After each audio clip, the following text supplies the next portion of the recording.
a la mujer española. No voy a leer todo el texto porque si leyera todo estaríamos aquí toda la mañana y no quiero abusar de su tiempo, pero por un lado, la inefabilidad.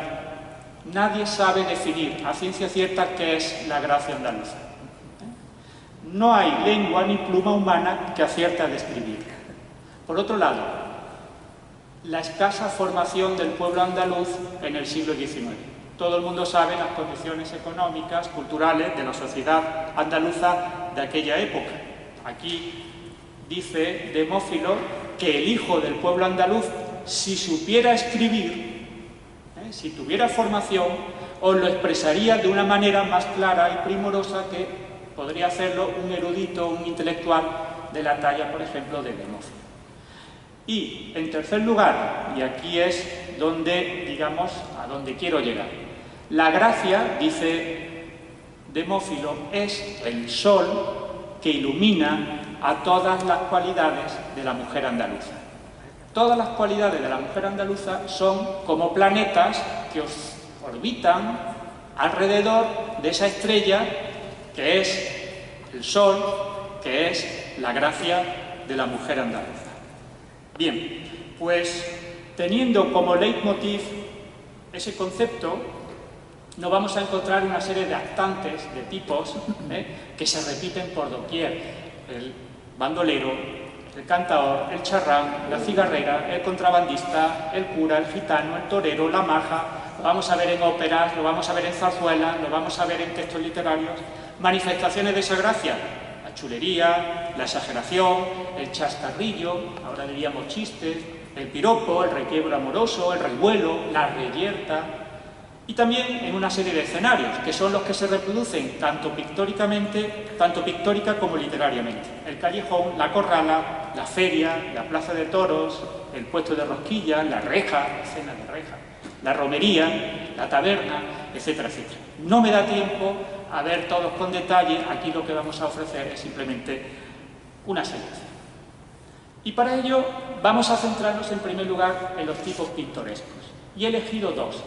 En primer lugar, el torero, que es quizás el tipo por antonomasia. Y en segundo lugar, el cantaor. Y he, digamos, ilustrado, todas estas ilustraciones son cuadros que podemos ver físicamente en la colección del Museo Thyssen. He ilustrado estos dos tipos, primero con un cuadro de Cortellini, Paquiro antes de una corrida. Paquiro era el torero por antonomasia de la época, era el José Tomás del siglo XIX, levantaba pasiones. Él fue el inventor del traje de luces. Si los toreros actualmente se visten como se visten, es precisamente por la innovación que introdujo Paquiro en sus faenas, en sus corridas de toros. Paquiro es el protagonista de aquel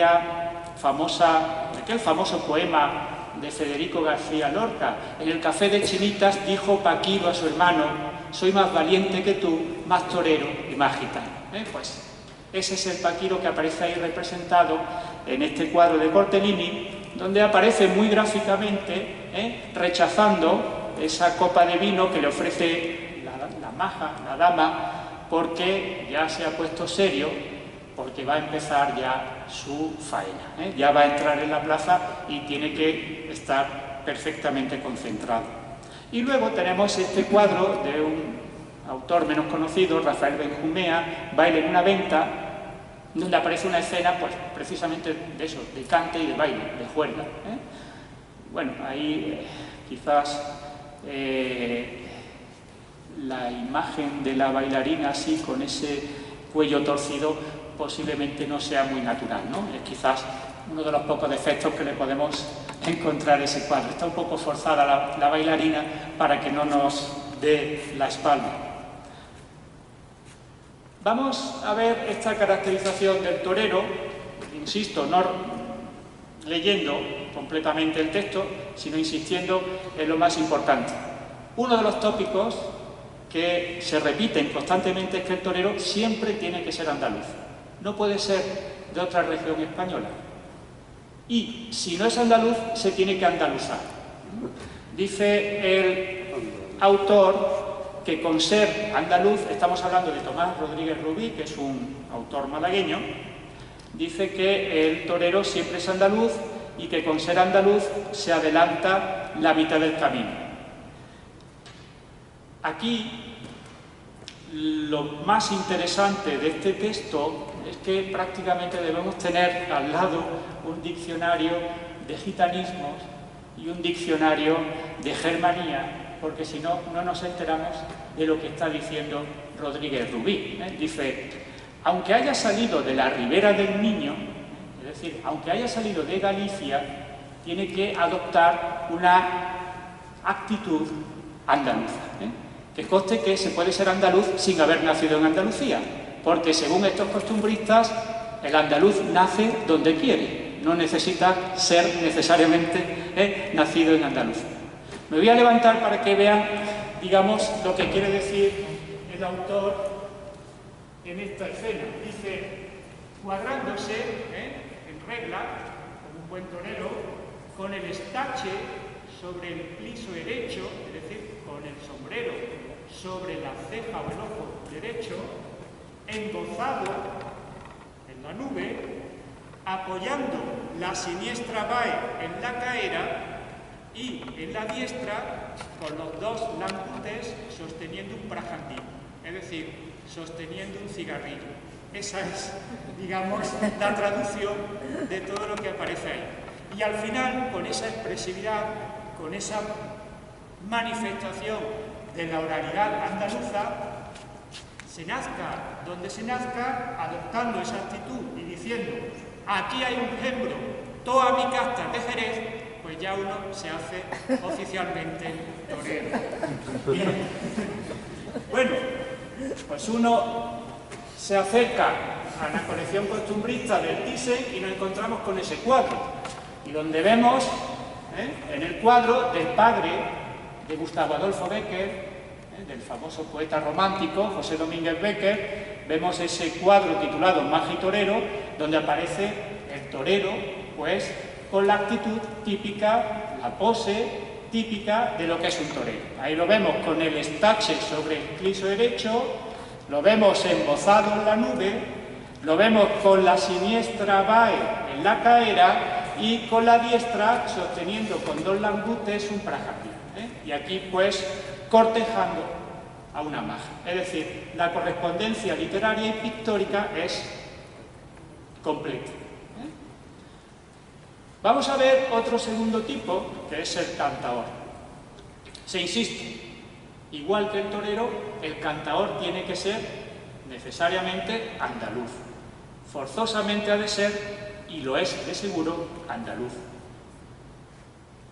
El cantaor o el proyecto de cantaor visita en Madrid a sus amigos, siempre en unos escenarios que no son precisamente muy edificantes, tabernuchos, sitios donde se come mal, boquerones fritos, no se sabe cuándo y en qué provincia, gente que conoce, pues, que pertenecen a determinados sectores marginales, y aquí está, por ejemplo, Luis, andaluz nacido en Madrid. Por eso digo que lo de ser andaluz no es necesariamente una condición geográfica, sino que el andaluz nace donde quiere, siempre a partir de estos textos. Y luego, pues bueno, inclinación al juego, a las mujeres, es decir, un sinfín de tópicos. Bien, aquí tenemos otras dos representaciones del cantaor, los cantaores, en sendos cuadros de Cortellini, escenas de taberna. Cortellini parece que está muy aficionado a dibujar escenas donde hay que rechazar la última copa de vino. En este caso no es a Paquiro, no es al torero, sino que en el cuadro de la derecha una dama mira embelesada a un majo que le está ofreciendo una copa de vino.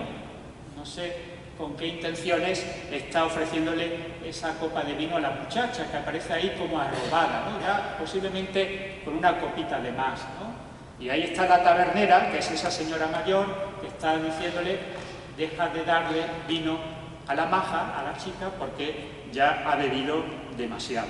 Ese es el cuadro Cortelín. Bueno, ahí está el tocador con su guitarra, sosteniendo la guitarra en una posición que no es como se, digamos, utiliza actualmente. Algunos tocadores actuales, como Porrina de Badajoz, pues sigue manteniendo esa posición clásica de la guitarra, pero sin lugar a dudas no es lo más frecuente.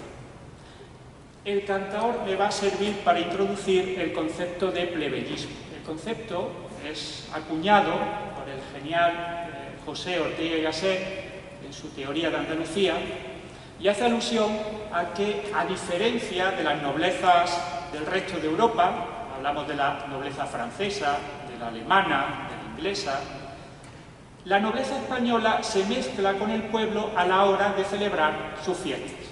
Las fiestas populares son foco de atracción para la nobleza española. Yo siempre pongo la misma imagen, la duquesa de Alba. La duquesa de Alba acudía a romerías, acudía a ferias, acudía a fiestas, haciendo, encarnando, personificando ese concepto de plebeyismo que acuñó precisamente José Ortega y Gasset en su teoría de Andalucía. ¿Cómo vemos que en el cante flamenco el costumbrismo pasa a ser un movimiento a ser un género? Pues en los escenarios en los que se mueve el cante. Pasamos de unos escenarios íntimos, lo hemos visto en los cuadros, la taberna, la cueva, la chabola, pasamos a lugares, digamos, con una mayor, digamos, afluencia de público. Estamos hablando, por ejemplo, de los tablaos. De los tablaos se pasa a los cafés cantantes. Precisamente el café de Chinitas era un café cantante. Hay una película de Antonio Molina, que el cantaor, que se llama así precisamente, el café de Chinitas. Bueno, pues cuando hace un siglo, porque hace precisamente un siglo, Manuel de Falla y Federico García Lorca organizan en la Plaza de los Aljibes de la Alhambra de Granada el famoso Festival de Cante Jondo, es precisamente para reivindicar la esencia del canto. Es decir, querían hacer desaparecer de los tablaos, de los cafés cantantes, toda esa, digamos, esencia del cante jondo, del cante flamenco. Esa fue, digamos, la intención, la reivindicación de Manuel de Falla y Federico García Lorca. Recuperar esa esencia que se había difuminado precisamente por esa masificación, por esa popularización, por ese plebeyismo en torno al cante flamenco. Ya no reclamaban los cantes los vecinos del barrio, sino que eran los señoritos, la nobleza, la que pedía que cantaran para ellos los artistas, los cantadores. ¿Dónde? Pues en tablaos, en cafés cantantes. Bueno, pues ya hemos visto que se ha popularizado el cante flamenco de tal manera, pues que ya, como no sea en un festival o en un, no sé, en una sala para guiris, y perdón por el término, pues muy raramente se puede escuchar el flamenco en su emplazamiento original. Bueno, dicho esto, hay una segunda caracterización del cantaor que me interesa especialmente porque incide de nuevo en que tiene que ser forzosamente andaluz. Ha nacido el cantaor bajo el esplendente sol de Andalucía, donde la gracia y el salero rebosan por todas partes, pero por otro lado, si nos fijamos en el texto, dice que hay 3 escenarios, 3 lugares fijos en los que han nacido los cantaores. En primer lugar, por orden decreciente, en primer lugar Sevilla, y más concretamente el barrio de Triana. En segundo lugar, Málaga, y más concretamente el barrio del Perchel. Y en tercer lugar, si no es de Málaga y si no es de Sevilla, pues irremediablemente tiene que ser de Cádiz. Esos son los 3 lugares donde, digamos, encontramos a los cantaores. Bueno, aquí tenemos una representación también de un baile en Triana. Estamos en la otra orilla del río. Al fondo se ve la Torre del Oro y la Giralda de Sevilla. Aquí también aparecen escenas de cortejo. Vemos como muchos de los majos, más que atentos al baile y al cante, están atentos a las acompañantes, ¿verdad? Luego insistiremos en estas escenas de cortejo. Este cuadro es especialmente hermoso, el baile para el señor cura. Nos sirve también para introducir a un personaje que se va a reproducir pues, recurrentemente en todo, digamos, esta colección de cuadros y también de textos. El baile para el señor cura, y aquí aparece de nuevo el señor cura como oficiante de una boda.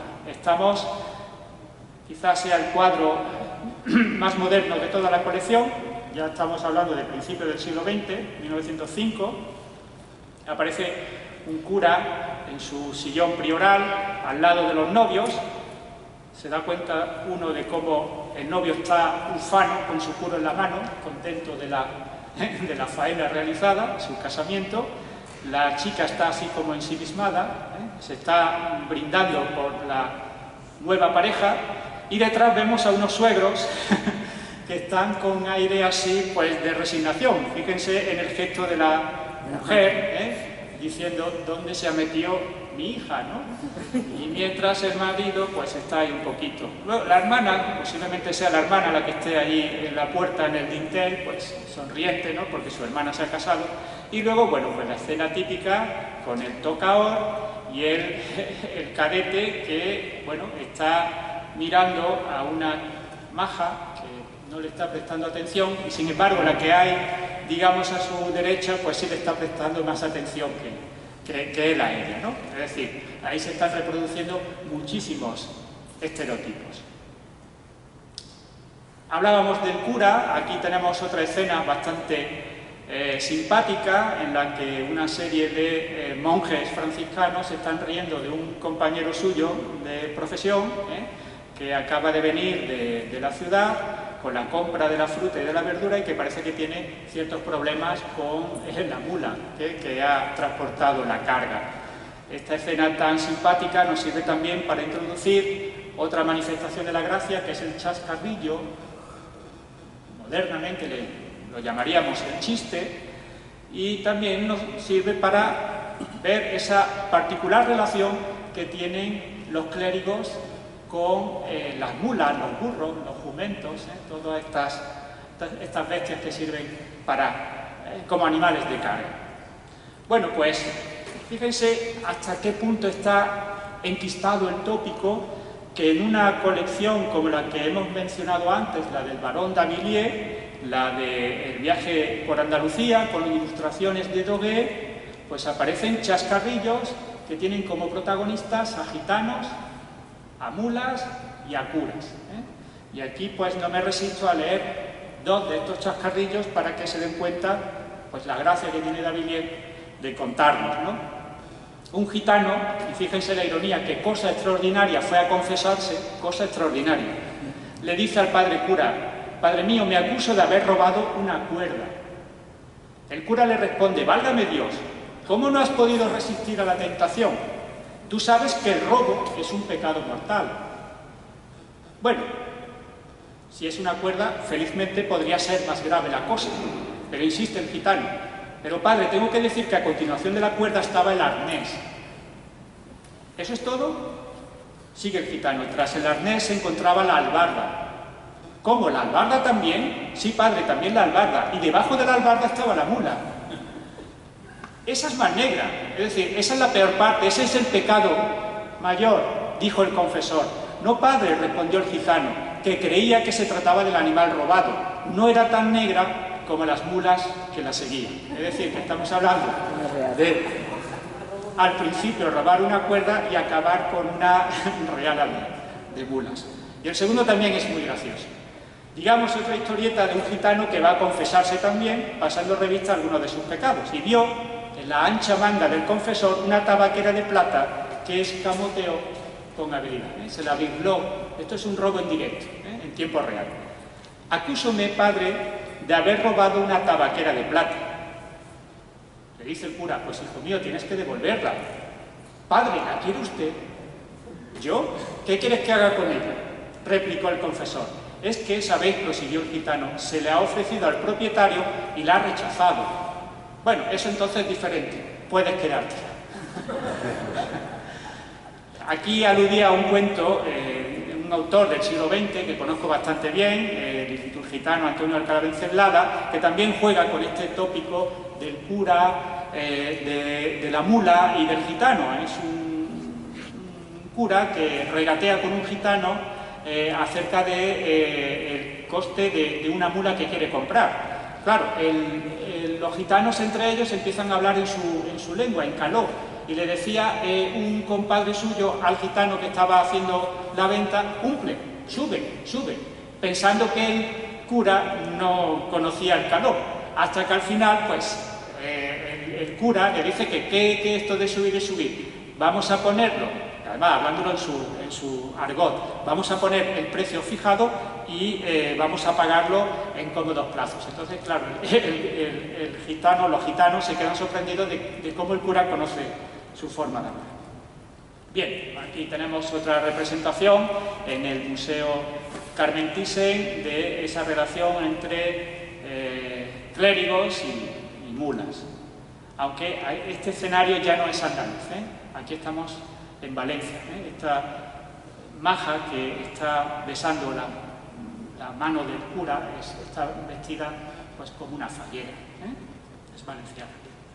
Bueno, vamos a seguir con esta manifestación de la gracia, como es el chascarrillo, introduciendo otro animal que también va a ser protagonista en la colección pictográfica del Thyssen y también en los textos literarios costumbristas. Estamos hablando, lógicamente, de los toros. Y me gustaría contar este chascarrillo que cuenta Nicolás Díaz de Benjumea en una de las colecciones costumbristas. Había prohibido el Señor que se diese entrada en el cielo a ningún andaluz. ¿Y por qué? Pues porque todo lo tomaban a guasa, a cachondeo.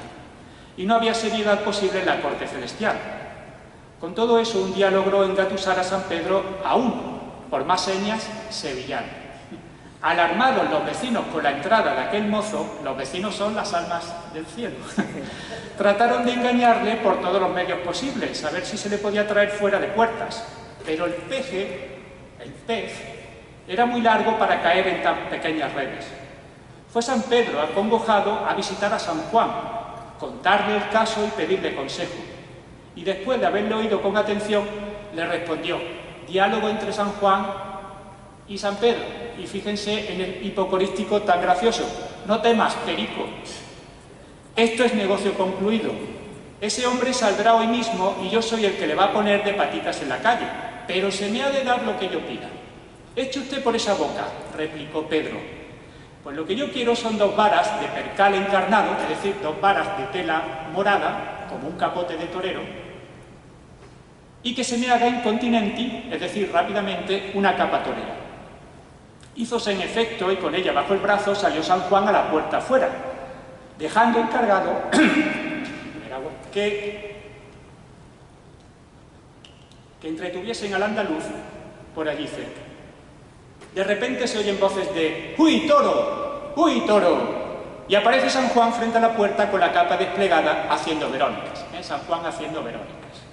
El andaluz, que oye decir toro, sale con una exhalación diciendo: ¿dónde está ese bicho? ¿Dónde está ese bicho? Y apenas se le ve en campo raso, se entra San Juan de un salto y pega a San Pedro un portazo que todavía está sonando en los cielos. Esa fue la forma de expulsar a un andaluz del cielo, del paraíso.